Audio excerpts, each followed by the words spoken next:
புரட்சி தமிழரின் எழுச்சி பயணம் ஓரணியில் தமிழ்நாடு. இந்த 2 கேம்பெயின்ல கோவை மக்கள் எந்த பக்கம் சாய போறாங்க? 2021 தேர்தல் அப்ப ஸ்டாலின் கோவை மக்களுக்கு மட்டும் நிறைய வாக்குறுதிகளை கொடுத்தாரு. நொய்யலாறு, பவானியாறு, அமராவதி ஆறு ஆகியவை இணைக்கப்படும் சொன்னாரு. செஞ்சாரா? அனைத்து வசதிகளுடன் ஒருங்கிணைந்த ஆயத்த ஆடை ஜவுளி பூங்கா கோவையில் அமைக்கப்படும் சொன்னாரு. செஞ்சாரா? பம்ப் செட் சோதனை ஆய்வகம் கோவையில் அமைக்கப்படும் சொன்னாரு. செஞ்சாரா?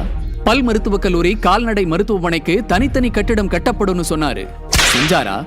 கோவையில் அடுக்குமாடி குறுந்தொழில் பேட்டை அமைக்கப்படும் சொன்னாரு. செஞ்சாரா?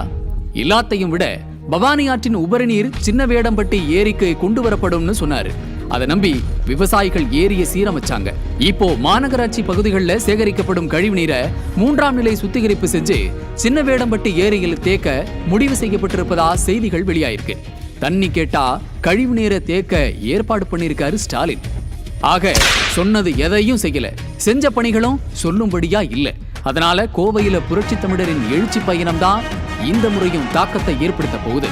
2021 மாதிரியே 2026 தேர்தலையும் இங்க இருக்கிற 10 தொகுதிகளையும் பந்தயம் அடிக்க போறது அதிமுக தான்னு மக்கள் சொல்றாங்க.